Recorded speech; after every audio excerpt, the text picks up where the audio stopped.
You are listening to Leaders and Legends, a podcast produced by Veteran Strategies and featuring conversations with fascinating and impactful men and women who have shaped our world, our communities, and our history.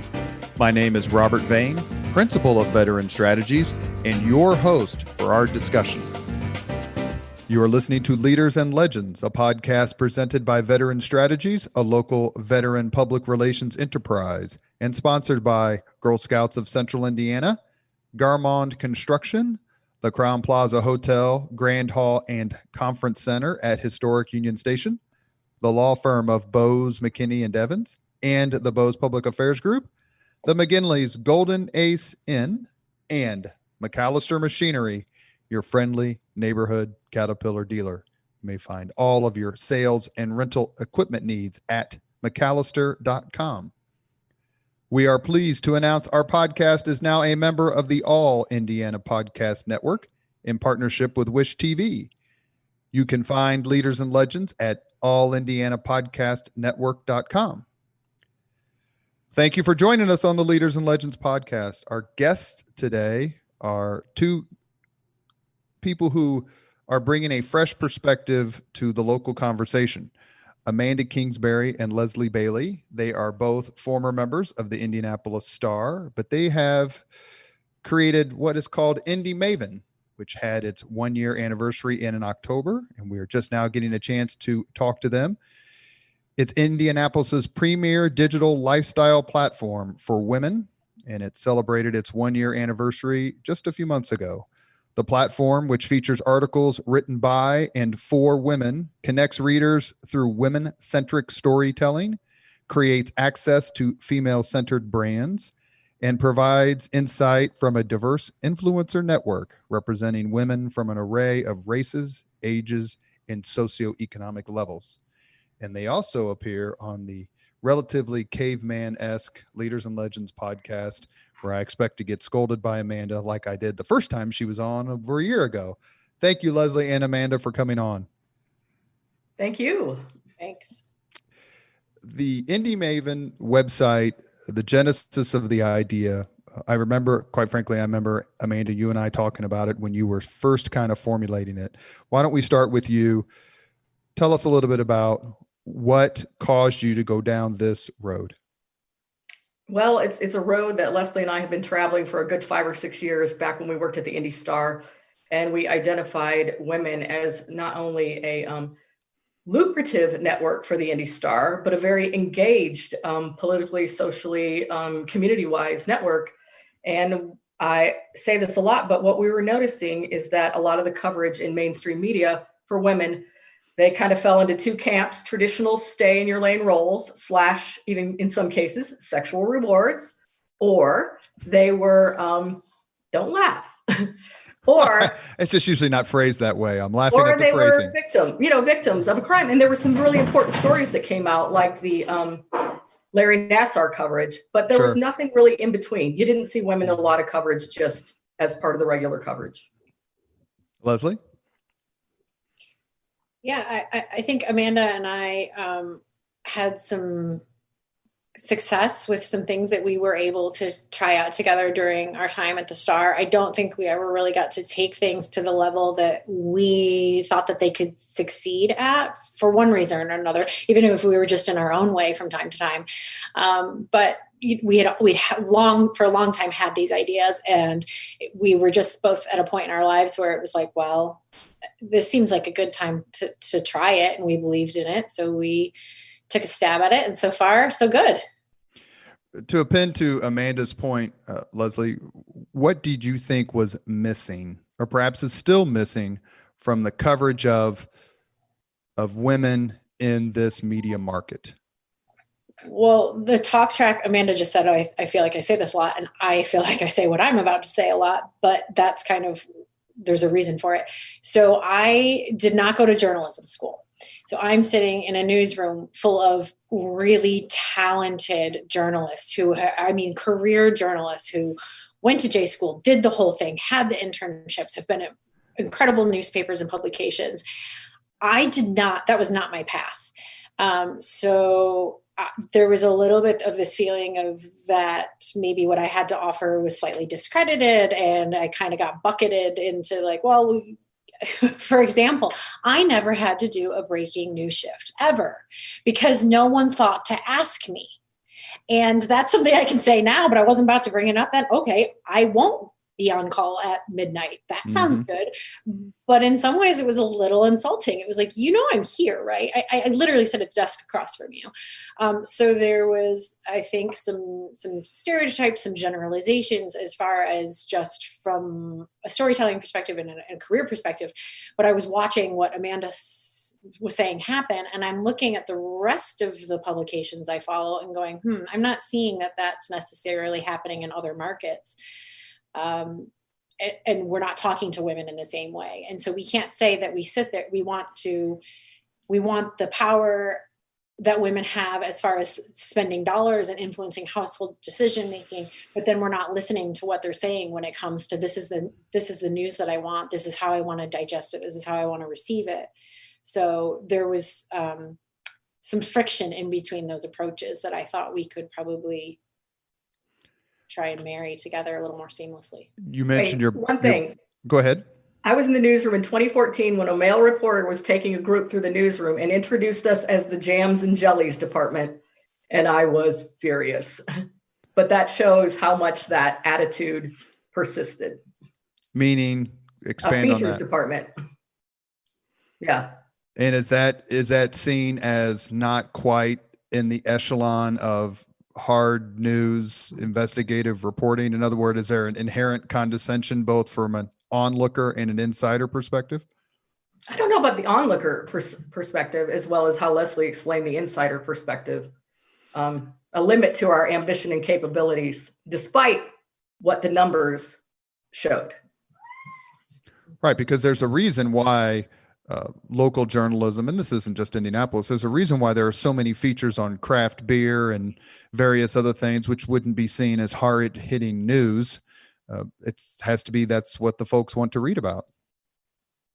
And that time in the newsroom, that discussion was being had a lot, right? Like, what is news? This is the first time that we have Chartbeat up on the walls, and we're looking and what stories are doing well. And, oh, that's interesting. It turns out maybe the stuff that we were dismissing is actually the stuff that's paying some of the bills around here. And like, maybe we should take a closer look. And why is this happening? And, again, I was also younger than a lot of people in the newsroom. And so I had not lived through the world of pre-Chartbeat really, or pre-analytics, right? I came up at this time where we're really starting to examine what are these analytics telling us? What does this engagement mean?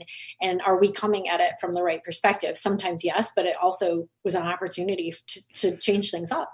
You mentioned, Leslie, that your background is not in journalism, just like mine is not in public relations, which is what I do for a living. What is your background? How did you end up at the Star? Well, it was communications, right? I was just in school when I started through a very weird series of events. I just decided to do some freelance writing through, I think it was first through Metro Mix, where Amanda was, and that's how we first got connected through a mutual friend. And somebody had said, I started off as a blogger, basically. My education was communications, and I started blogging, and that's how I got started in journalism.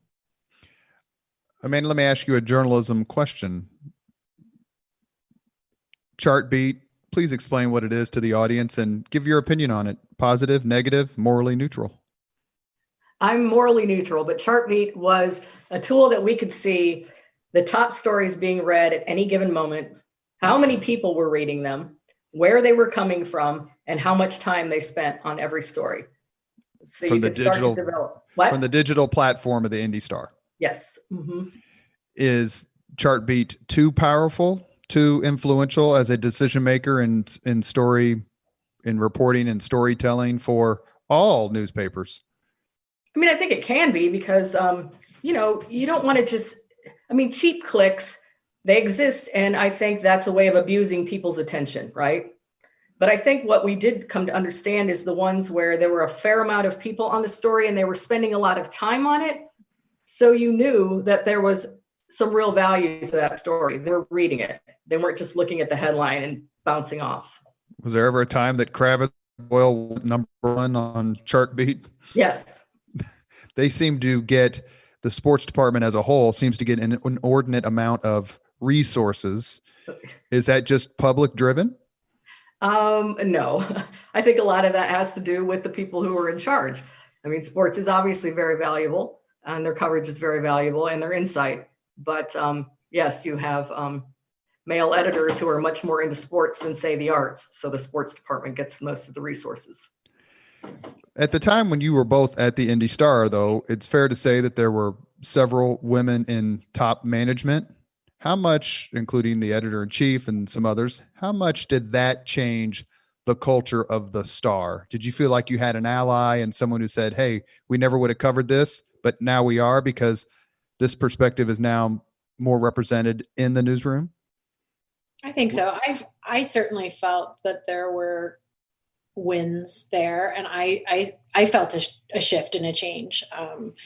I wasn't there, I think, long enough, right, to really speak to, from a long-term perspective, how that changed. But I mean, for the years that I was there, I can definitely say that there was movement and change. I don't know that I felt that it lasted. I don't know that it was sustained, but also I'm not there, so I can't really say, but it didn't feel that way towards the end for me. Amanda? I was just going to say, there were a lot of men who got it there too. Sure. You know, some of the top levels, some of the mid-level editors and the reporters. So it wasn't just about women changing the culture. It was about people who understood a new way of embracing readers' culture, I think, that we were struggling against. Is the creation and the launch of Indy Maven sort of the culmination of years of frustration combined with terrific opportunity and the fact that and I know that not all your investors are female, but the female entrepreneurial class is certainly much bigger than it used to be. And so Amanda, how did you kind of formulate this and go, you know what? I need to have an outlet for my creativity, for my strength, and be able to make my own decisions and empower other female journalists to do the same? If you don't mind, I'm going to turn that question over to our CEO and executive director, Leslie. Both of y'all get a chance to answer every question. But Leslie, go ahead. Well, I want to say too, this isn't like some sort of like revenge project either. Like, sure, there were frustrations because I think that a lot of good ideas, right, inventions come out of frustration. Oh, I wish this thing worked better. I would like to see this done differently. How about I come up with this idea? But I would say the driving force was more inspiration. Amanda and I are just both huge consumers, as is Abby Gardner, our executive editor. Our entire team, like, we are women that consume a large amount of information, and we pay attention to a lot of publications and a lot of different news sources, and we're part of the conversation and we're tracking the conversation. So those things, when you see something that's really cool, I'm seeing this work in another market, or I've been inspired by that. That's the driving force behind it. Not like, oh, this is so frustrating. Yeah, that's part of it and that feeds it, but it's not the driver behind it. Leslie, who have you met in this Indy Maven endeavor, which is just over a year old, who has inspired you? I feel like maybe it has to do with the time of year, and it's not actually necessarily someone I met, but I have brought this up. We talk about Janet Easley, was this woman who, how many turkeys, Amanda, or 10,000 Thanksgiving dinners? Yeah, 10,000 Thanksgiving dinners annual that she cooks with some volunteers. And I always bring that one because I have never had a story. I mean, I was brought to tears and goosebumps and inspiration and all the things that a good story does to you. And that has that story had a profound impact on me. And I didn't meet her. It was just somebody I read about.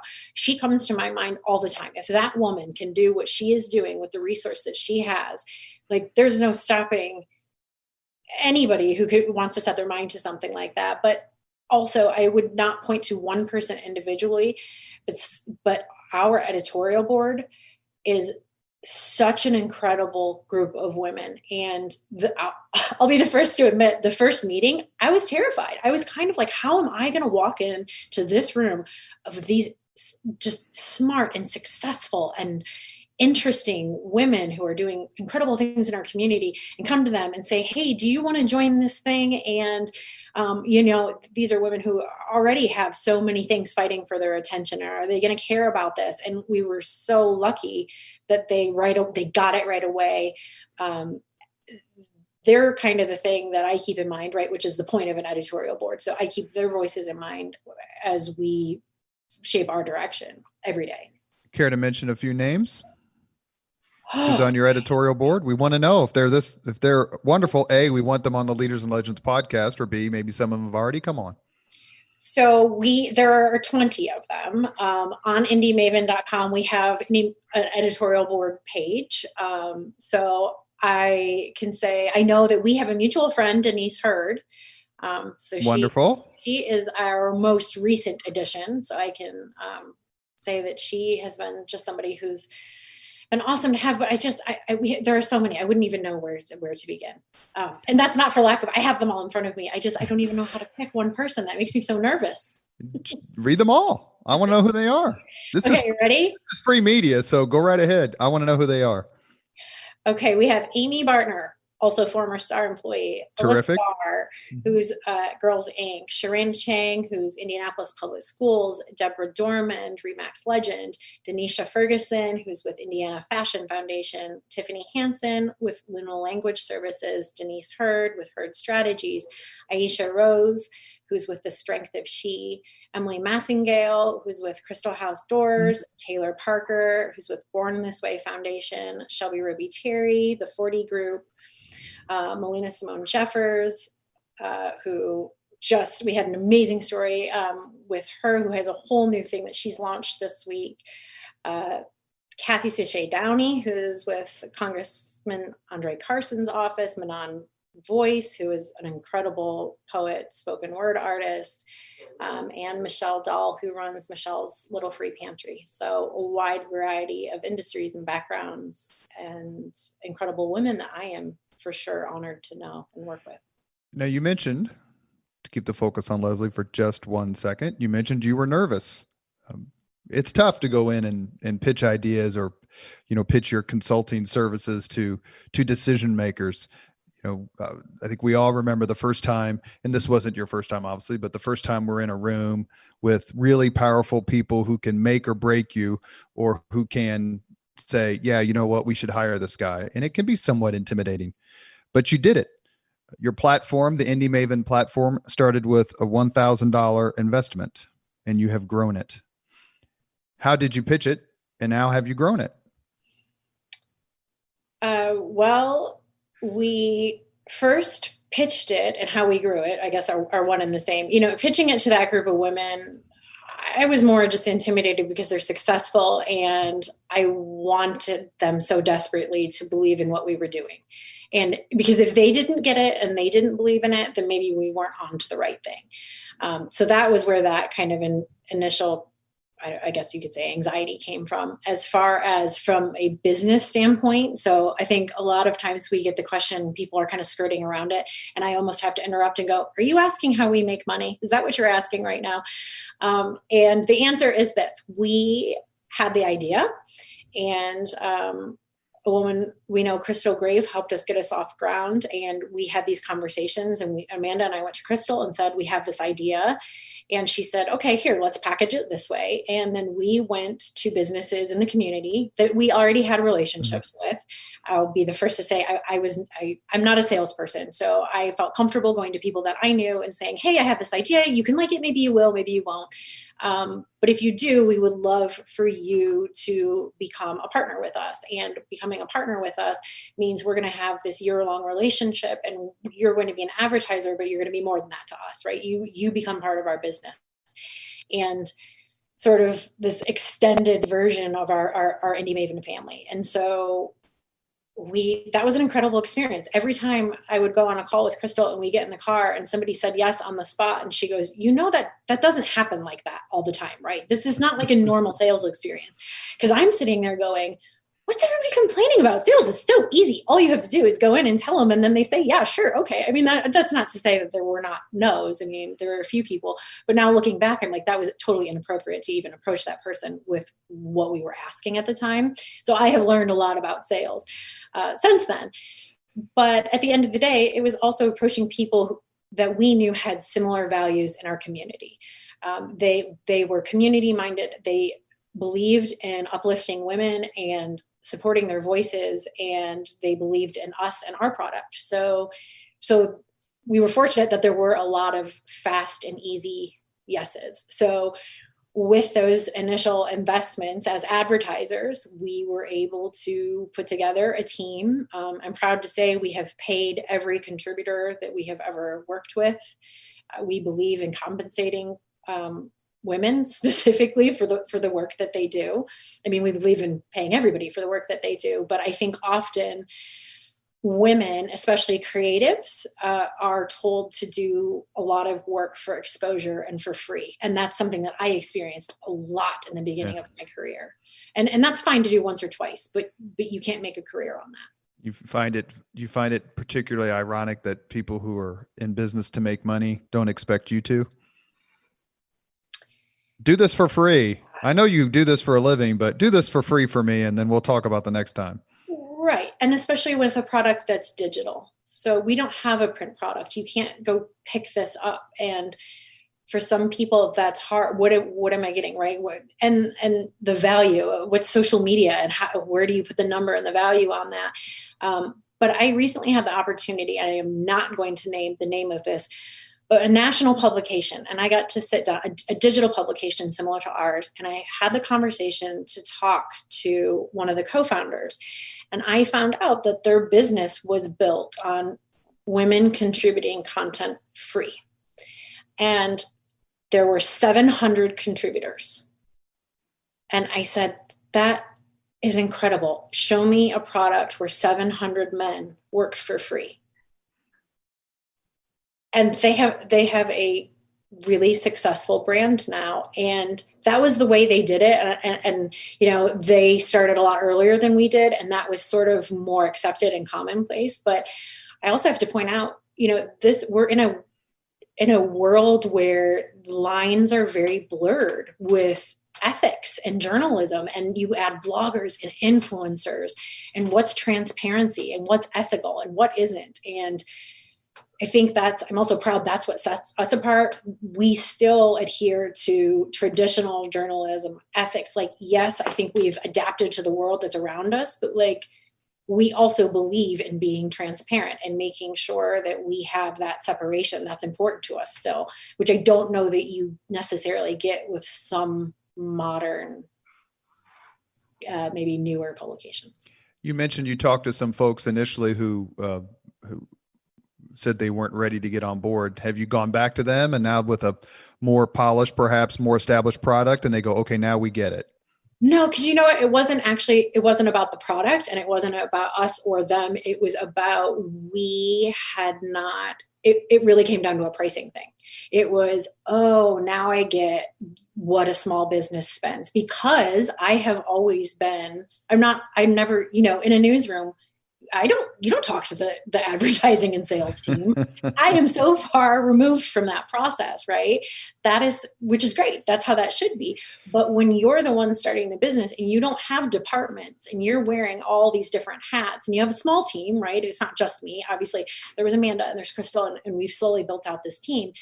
But at the end of the day, I didn't know what a small business owner's marketing or advertising budget was. You know, and now I have a much better understanding. And I also know how to have those conversations ahead of time. So I know now also what's appropriate to have as far as a discussion goes with a brand or an advertiser. I have a much better understanding of learning what their needs are too beforehand. It's, you know, I wanted to say, look, you know, Crystal and Amanda used to say, like, it's like you're taking your baby. Look at my baby. Isn't my baby cute? My baby's cute, right? My baby has value. You're going to pay for my baby, aren't you? But I didn't stop and say, like, how can my baby help you? What do you need right now? And then too, since COVID, that's changed that conversation a lot. Like, your needs are different now than when we first talked last summer. So, you know, the no's were not no's because they didn't get it or they didn't believe in it. It was because I was asking the wrong people. And again, there were very few of those. Most of them were good targets and good conversations to have. And we have had incredible year-long relationships with those people. You're listening to Leaders and Legends, a podcast presented by Veteran Strategies, a local veteran public relations enterprise, and sponsored by Girl Scouts of Central Indiana, Garmong Construction, the Crowne Plaza Hotel, Grand Hall, and Conference Center at Historic Union Station, the law firm of Bose, McKinney, and Evans, and the Bose Public Affairs Group, the McGinley's Golden Ace Inn, and MacAllister Machinery, your friendly neighborhood Caterpillar dealer. On the Leaders and Legends podcast today, we have the co-founders of Indy Maven, Amanda Kingsbury and Leslie Bailey. Amanda, there's very few people whose writing I enjoy more than yours.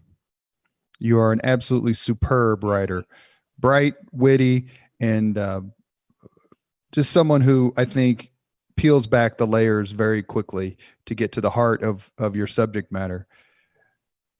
How much do you enjoy writing? How central is that to your person? And how much fun are you having writing for Indy Maven? Well, writing is the hardest and most frustrating thing that I ever do. At the same time, it makes me the happiest. I'm most focused when I'm researching a story or writing it. It's truly the only time I live in the present is when I'm writing. So I am so grateful to have this platform to come to with ideas and to be able to write personal things, because I think the personal is universal. And I think that goes a lot, at least for me, when I read a personal essay, it will change my mind more than any data set ever will. So I love reading personal essays and I love writing them, but I also love writing stories like about other women and getting to know them. Would you like to give us some examples, please? Because we want to know them. Women? Please. All right. Well, so Leslie and I have been talking for years about how we have two things in common among many other things. We like to drink white wine and we like to collect eccentric older women.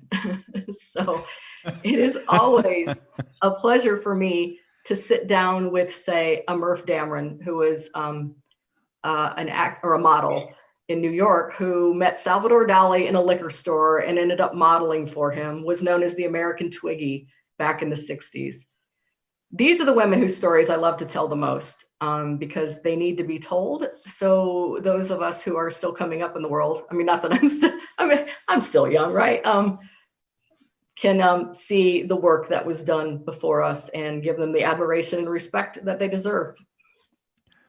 Whom would you like to talk to who you haven't been able to yet? Well, I'm working on talking. She's not famous. She's a local icon, Elizabeth Craft Taylor. I don't know if you know who she is. Used to be in charge of the 500 Festival, and it really is a local legend. And I can't wait to sit down and talk to her about her life soon. Have you ever talked to Sally Rowland? No, I haven't.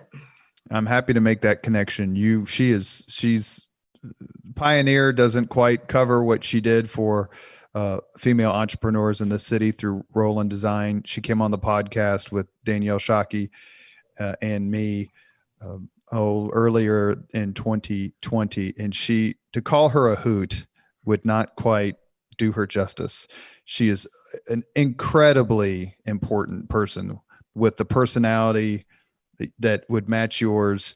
You guys, I'm happy to do that. If you want to add to your list of pioneers, let me know how I can be helpful. I've had a lot of luck on the Leaders and Legends podcast. Folks seem to want to come on, and I'd love to throw your name in the mix as someone to sit down with. Anything I can do to be helpful.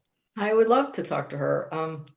Will Higgins and I used to joke, we wanted to start a company called Deadlines, and it was going to be a company where we wrote people's obituaries. And I know that sounds kind of morbid, but at a certain point, you realize that you start your journalism career writing obits and you're cranky about it, right? And then you're like, this is the big, having written a couple of them, even for people that I have known and loved, that is the greatest honor to me too.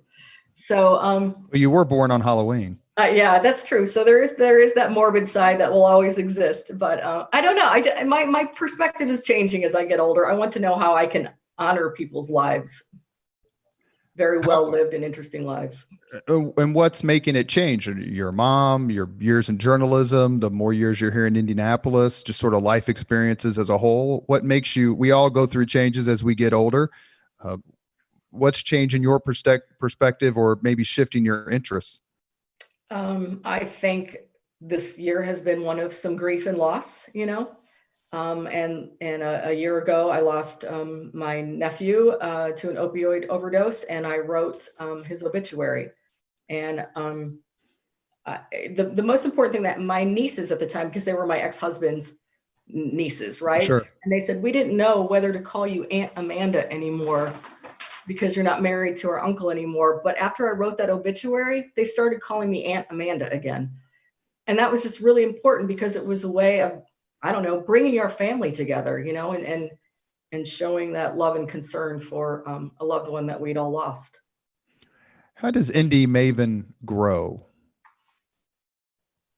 beyond having supporters? I mean, I do PR for a living. As I said, I'm the worst marketer in the world, including for myself. So with so much potential, both realized and in the future, what is your vision for Indy Maven as it gets bigger? And do you see this as something that could exist in other cities? So when we were in the very early planning stages, and I have to point out that was April of last year. So this was an idea in April and launched by October. So that was a really fast turnaround to get a startup up and running. It's been an incredibly busy year.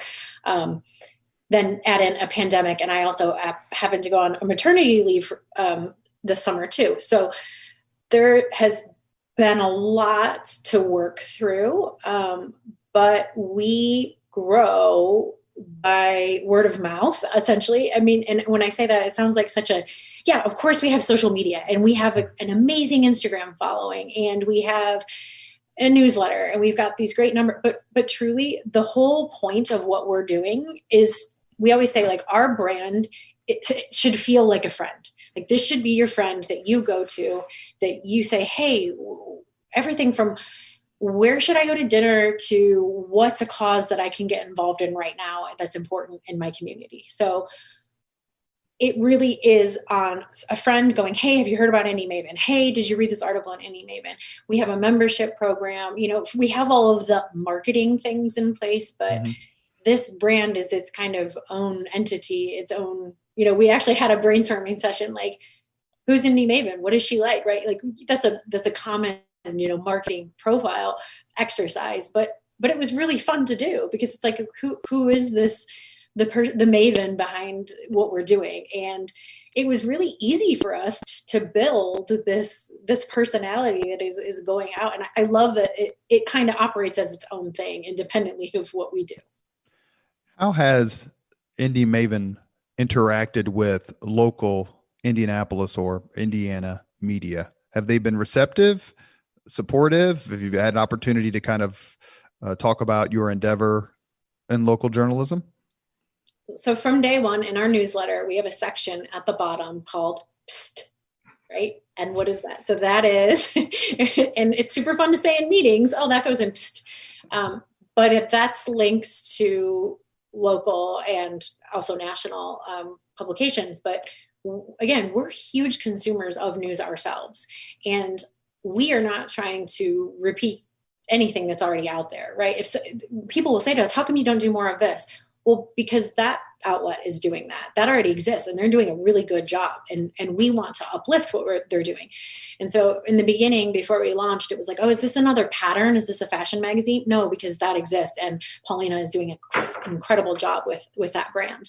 Or what about kids? Can we see more kids content? No, there are several publications already doing that. So we use the phrase, we're trying to fill the gap here, right? So when we see holes and opportunities, oh, that story isn't being told, that's where we come in. And if there are things that we think will resonate with our readers, then yeah, we will share that content. But we just had our first segment on Fox 59 this week. I'll be going on every single day next week. They approached us and wanted to share our content with their audience. So that's one that we're kicking off this entire year. We've had a relationship with WFYI. We also just kicked off a relationship with Radio Now 100.9 through our in-house resident DJ Gabby Love. We've had, for the most part, I think I've been just really lucky to have had these outlets take notice and approach us and say, hey, what are you doing over there? Can we be a part of it? And that's such a great feeling. And Greg Andrews and I were supposed to meet last, with the IBJ at the Steer Inn in Irvington before the pandemic started. So I'd like to reconnect with him and see what we can do with them too. Yay, Steer Inn. Casey Kerr, my childhood buddy who owns a Steer Inn. If you're listening, I'll try to send more meetings that way. Amanda is a proud Irvingtonian, if you can't tell. About 7 years ago, through the help of my friend Amanda Kingsbury, I was the subject of a Q&A feature in the Indianapolis Star around Memorial Day about my small business and my service in the Army. And one of the questions that was asked as part of the profile was, what's your favorite quote? And my favorite quote has always been Eleanor Roosevelt, no one can make you feel inferior without your consent. If I had to choose another one, it would have been, a parent is only as happy as her unhappiest child. How has motherhood changed how you look at the world? This is a question for both of you, and how you write. Because when I became a father, the one thing that I realized very quickly is you cannot imagine how much parents love their children until you have one. Amanda, you've been a mother for a few years now. Has it changed or has it not changed at all? Well, I have a 14-year-old. And what it makes me think about is how I parent her differently than I was parented by my mother. And I can just give you an example. We have ongoing conversations about sex and romance and relationships. I don't know if you've heard of the movie Professor Marston and the Wonder Women, about the psychologist who created Wonder Women, but it's about him and his wife and the shared life partner that they had. It was a polyamorous relationship. Okay. So I was going to watch this with my daughter, and then I said, you know what? I think this is probably too mature for you. And she said, you don't think I can understand 3 people in a loving, caring relationship? So. And you said? I said, wow, I'm still not watching this with you. But great point, but it just reminded me, how different when my mom talked to me about sex, it was one conversation. It was drawing anatomically correct because she was a nurse, and it was don't have sex until you're married. Right. So how has this changed me as a person? It has completely opened me up to conversations and thoughts and feelings I never thought I would have. And if you're friends with Amanda on Facebook, these conversations are posted quite frequently, much to the joy of everyone who gets to read them. Leslie, what about that for you? I mean, when you're a parent, forget mother or father for a second, but when you're a parent, there's a different responsibility. You're thinking about the future and their college and being a role model and making sure they have everything they need. Has that influenced your writing and quite frankly, your drive to be an entrepreneur? Yeah, so Amanda was actually one of the first people I told that I was pregnant. And the reason being, Amanda is not, and how do I say it? Amanda is like me in this way, that you could have taken her or motherhood or not, right? It was not a lifelong dream to like be a mom, a homemaker, all of these things, right? I don't want to speak for you, but Amanda managed to have a career while raising an incredibly insightful and smart daughter. And it's been so fun for me to watch her daughter grow up too. But the reason was because I never knew if I wanted to have kids or not. I was on the fence. Could have gone either way. If it happened, great. But when it did, I was like, oh, I'm not prepared. I'm not a maternal, I'm not a loving person. I love people, but I am not what you would say like as an overly affectionate person. Sure. And so I wanted to go to somebody that would tell me, it's okay, you're still going to be a good mom. And of course, the second, well, maybe not the second, but shortly after having, both of my sons, I got it right away. And like, there is no love stronger than the love I have for my sons. But to that point, I have 2 boys. And in our world right now, and I've said this phrase, but I take the responsibility of raising boys in this world so seriously. That is my number one priority to make sure that they grow up to be kind and caring and respectful beings, and know the world that they come from is privileged, and know that what the rest of the world is like for people who are not like them for whatever reason, whether that's race or gender. And this sounds so like Pollyanna as I'm saying it, but I take that so I don't take a lot of stuff overly seriously. Like I really try and have a nice sense of humor about myself. Specifically, I'm self-deprecating, but when it comes to that, like, I don't mess around with that. I take that really seriously. So yeah, it's important to me that they see that I am a strong person, that I am setting a good example, that I am teaching them how to treat others, how to treat women, that they very much play into why I am doing what I'm doing. As part of your celebration for the 1-year establishment of Indy Maven, you did a membership drive and you donated 10% of the proceeds, or are donating 10% of the proceeds. I didn't get a membership email. You could send me one. Do I qualify? Are you a member?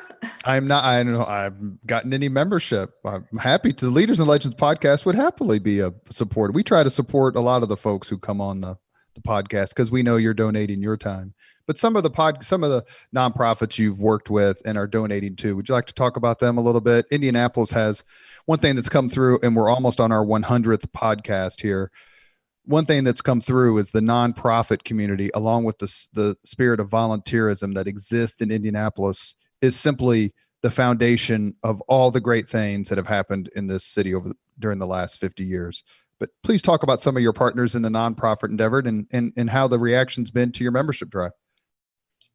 So from the creation of our media kit, from day one, there has been a page, and I think it's the third page in the kit, that said philanthropy is a given. So with us, every event that we do, there is a give back component, because that is just part of our mission. That is who we are. That is top priority for us.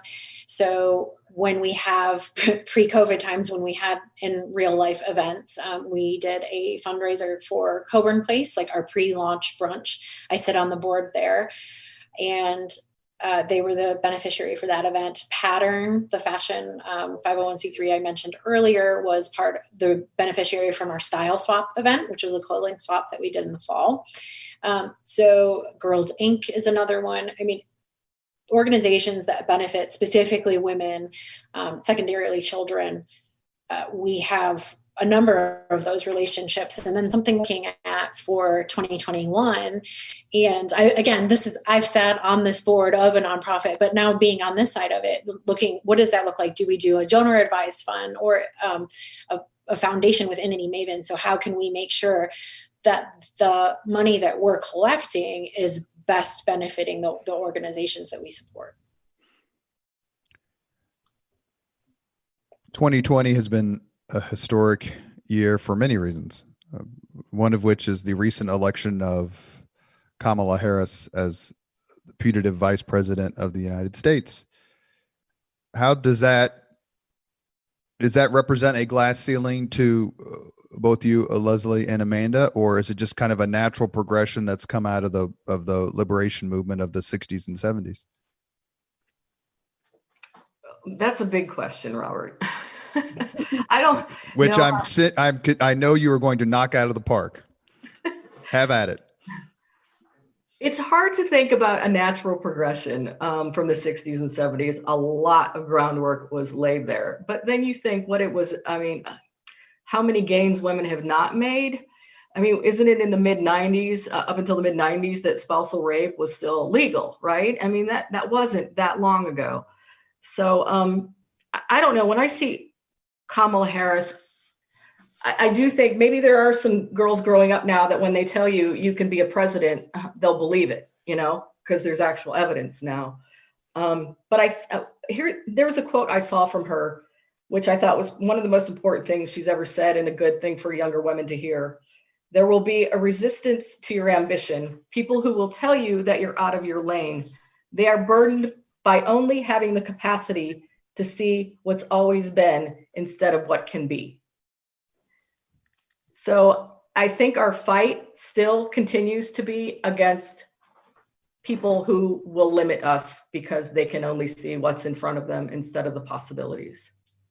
And that goes back to that stay in your lane roles that I was talking about earlier. Leslie? Oh. I think that, I mean, it's certainly something I wanted to see. I didn't live through the 60s and 70s. I just want to point out, I have done a lot of women's studies though. And I can say, I guess, yeah, like Amanda said, it's a loaded question, natural progression. Sure. It's something I certainly wanted to see in my lifetime. I think it's important. If anything, the thing that has come out since these results are the anecdotal stories about young girls saying, oh, now I have somebody that I can look to that looks like me, or now, and even if race aside, like, oh, I can see now there is a woman on that path and she made that. So yeah, that's important. I don't think there's any way to argue that. Indy Maven is making its mark here in the city and beyond. But do you think, to go back to a question I asked a few minutes ago, does this exist in other cities, or do you believe this is something that you can replicate for other cities? Sorry, I went on a tangent when you asked that earlier. Yes, it was modeled in a way that could be scaled to other cities. I don't know though. Like I'm kind of just loving what we're doing in Indianapolis. There's the potential, and it's built in such a way that it can be replicated. I would love to see in Cincinnati and cities similar to Indianapolis, like Cincinnati or Fort Wayne. I'm from the Detroit area. I would love that. I certainly have zero aspirations to be coastal. I think those cities, New York and LA, they're covered. They've got a lot of, I feel passionately about bringing things. I used to travel a lot, and Amanda as well, like things that are so cool. Oh, I saw this in London. And in fact, one of our biggest inspirations was this publication that I used to bring back from London called Stylist. It was this free publication. You'd pick it up at the airport or on the tube. And every single time I would bring it back to Amanda and say, look at this. Isn't this amazing? We're talking about shoes and politics in the same issue for women. And both were given the same amount of weight. And isn't that the coolest thing you've ever seen? And they're making money as they're doing it. And so, yeah, I think there's room for that here. And I would also love, if we're just in the what's in 5 years, I would love to see a physical space where women can have a co-working space, offices, what's the equivalent of the old boys club on a golf course? Perhaps it's a very chic space in an industrial space that has a juice and wine bar. I don't know what that looks like. Maybe that's a lactation room. Yeah, I have my pump sitting next to me as we speak. Yeah, but if that would be a dream for me, because I do think physical space is also important. And I think, through this last year, we've learned that if we can have a space to gather that is safe and creative and collaborative, that would be huge. So I'm focused on Indy right now, I think is where we're. Well, London's my favorite city in the Midwest world, Maven has a nice ring, go. Does it not? I said, yes. Yeah. Would you say that again, Amanda, please? I said Midwest Maven has a nice ring, doesn't it? It sure does. Let me ask one final question before we get Leslie on the record for the 5 questions. Each of you, please, and maybe it's the same person, who's reached out to you in a private way, but maybe a way that you can relate to us here on the Leaders and Legends podcast and said, way to go. I love this idea.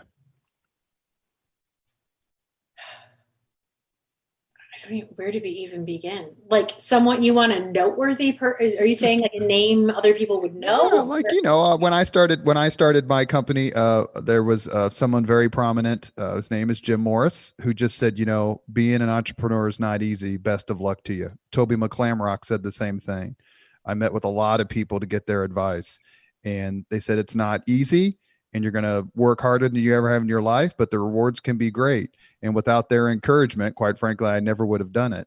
There has to be, I'm guessing, folks whose names we would recognize, powerful, influential, important, caring, supportive folks who reached out and said, Leslie, I love this idea. Let me know if I can do anything for you. Yeah, I think Amanda has some, but I can give you a very recent example. 2 days ago, I joined the Indy Chamber, and the day after, it was yesterday, they had a member orientation. So I jumped on that quickly. And Michael Huber, who's the president of Indy Chamber, was sitting there and sent me a message. And before I could even see his face, and I'm thinking, why is that name familiar? And he said, hey, my wife Helen and I loved your adventurous column at the Indianapolis Star. It's so great to see your face here. And I'm like, oh, okay, thanks, sir. I don't know. It wasn't clicking, right? It took me a minute. And then we get to it, and we're all going around and introducing ourselves, and I introduce myself, and he interjects in front of the entire 30-person orientations, like, and Leslie's not going to mention, but she had this amazing column in the Indianapolis Star, and now she's doing this Indy Maven thing, and you really need to pay attention. And that was like, oh, okay, yes, that is, thank you. Like, at first I was like so embarrassed it wasn't clicking, and he doesn't know this, so now I've just outed myself. But until the Zoom video was on, I'm going, that name. Yeah, and that's a perfect example, right? That it was unexpected, it caught me off guard, but I felt the support that he was giving me in that moment through just those few words. Michael and I worked together in Mayor Ballard's office for a couple of years, so I could tell you his praise and words of encouragement were genuine. And if you haven't met Helen Huber, his wife, you definitely should. She is a wonderful, wonderful person. Great sense of humor. They're a terrific couple. Amanda, go ahead. I'm sorry. I would just like to mention two people. One is the late Betty Cockrum, who I consider my mentor, who was the CEO of Planned Parenthood. She was a big supporter of ours. And Michael Arnault, I don't know if you know him or if I'm even pronouncing his name correctly, but he helped fund the Center for Investigative Journalism at IU. And he's been one of our biggest champions and feeding us great stories, as well as stories about good business acumen. It's always wonderful. I mean, anyone will tell you, you can only be positive from within yourself, and improvement don't let anyone else affect your mood or make you happy or sad. But it is warming when you get people whom you respect reach out and say, either by surprise or intentional, great job. Let me know if you need anything. I want to be helpful. It really makes a difference, especially as Leslie's been discussing, in an entrepreneurial setting where you're just like, I hope this works. I'm going to work my tail off, and I'm going to put myself out there, and I'm going to assume a bunch of risk, and I'm willing to jump off the cliff and hope for better things and hope to make an impact. Anybody want to come with me? And some folks do, and some folks don't. We have to say, Robert, that we appreciate you as well. You've also been a good supporter of Indy Maven. Well, my French, I know Leslie a little bit, but my friendship with you, Amanda, is very, very important to me. You're a wonderful, wonderful person and a great mommy and a hell of a terrific political sparring partner. Go ahead, Leslie. I wanted to point out one thing. I don't know if we really touched on this, but Amanda was my mentor / is my mentor too. So that has been such a special part of this journey, is to have Amanda has been my boss, my friend, my mentor, who has played so many different roles in my life. I mean, she drove up to Michigan for my mom's funeral. Like, there have been so many key moments in my life, telling her about my first pregnancy, that I just want to point out, this runs deep, and it works because we have made this, 10-year now working relationship that evolved into a friendship. And I think that's really important to note. And then also, I just wanted to point out, I know, we just talked about noteworthy names and recognition. I had the experience yesterday. We got a note from a woman that owns a company called Bitch Sticks, and they make chapsticks and like muscle body rubs and some products. And she donates proceeds back to domestic violence shelters and survivors. And she is sold at a lot of local businesses. Homespun comes to mind, but you can find her at a couple different places. Well, her product was in our holiday gift guide. And our executive editor, Abby Gardner, went on to Fox 59, as I mentioned, and mentioned Bitch Sticks because that's in our holiday gift guide. And of course, they had to blur the name out. You may be bleeping it out, Chris, after this. But we got a note from her yesterday that was like, that was so brave of you. I don't often get recognition or attention from the press because they don't want to say my product's name. And thank you, because this makes a difference in the life of domestic violence survivors. And like, that gives me chills. So just as much as I having Betty's support and Michael and, the names out there, like, that was a small note from a small business owner. And I am going to put that up on my desk because that really drives me. And Lord knows small businesses need the help. That's for sure. So you're filling a void. Anything you can do in any circumstance to just mention a name, as you said, or be supportive in a way that doesn't necessarily bring you anything. We've done it a few times here. We have a pretty significant donation program, which is why I was saying, please send me a membership email and we'll get right on it. Because it's important, because the government can't do everything for you. And one of the things that's so wonderful, whether it's on social media or if you see it for yourself, is people lined up outside the door just to help this business that says, unless we start doing better, we're going to close. And one of the powers that Indy Maven's going to have, much like the media does, is you're going to be able to uplift so many people and to give recognition where perhaps it's been due for a long time and it hasn't been received, for the female entrepreneurs and difference makers in the community here in Indianapolis. It's a thrill to have you on the Leaders and Legends podcast, but we are not going to let Leslie get away before she answers the 5 questions. I love turning the tables on current or former journalists. You must answer these questions, Leslie. Are you ready? I'm ready. What was your first job? Worked at a law firm. What was your first concert? Raffi. Who? Raffi. He was a children's artist that was very popular in the 80s. I believe he's from Canada. He's amazing. Hits include Baby Beluga, Down by the Bay. You should probably look him up. Amanda's already done the 5 questions when she came on the podcast with Stevie Stays. Amanda, what was your first concert, just to refresh our memory? Eddie Rabbit with my parents in Maryville, Indiana.